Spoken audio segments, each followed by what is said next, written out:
This is another large objective that we got a lot of data about, and it's very hard to summarise it. And like I say, don't hesitate to get in contact if you would like further information about some of the specific feedback that we got from people.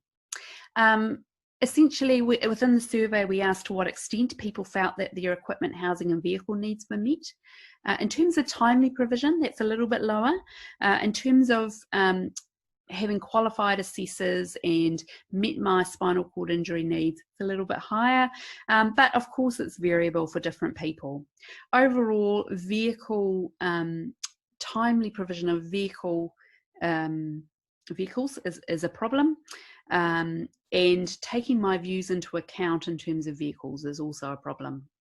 In terms of housing, I'll come onto that a little bit later as we explored quite a few housing issues within the interviews.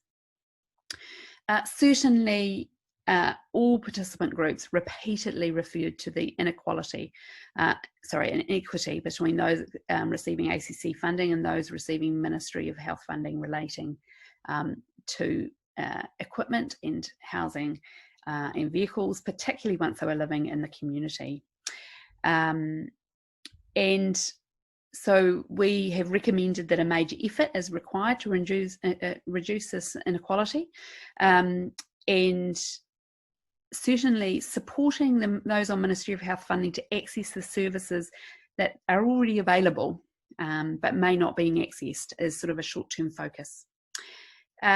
People with non-traumatic and traumatic spinal cord injury tend to be provided with similar equipment in most categories when you look at who's provided what equipment in the data. But people with non-traumatic injuries were less likely to get power chairs, vehicle aids, communication devices, standing frames, and other environmental controls. And so we felt that those equipment categories had the potential to really significantly impact on people being able to participate in areas of life that were important to them.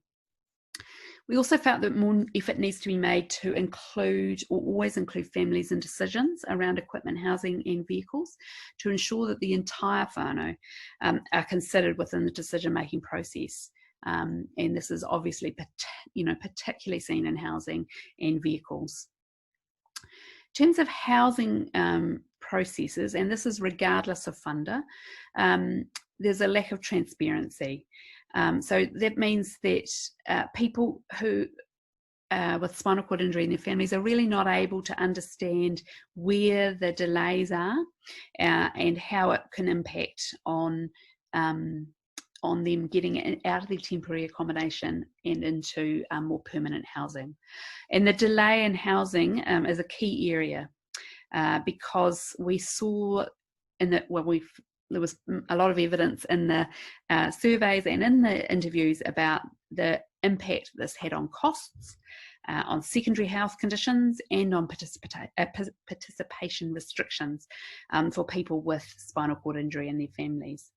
And particularly for children and young people, the timeliness of bathroom modifications was really important, just making sure that they weren't needing personal care support beyond what was age appropriate. So one of our next recommendations was around potentially some sort of navigation tool which facilitates this transparency of information, allowing the people with spinal cord injury and their carers and family members to have a sense of where things are up to, who holds the decision making at this point, and who do I need to talk to. And the tool's really aimed at empowering the person with spinal cord injury to advocate for their needs and identify who they need to liaise with. As I said, that's a very brief summary. There's a lot more information. Don't hesitate to get in contact if you want to know more.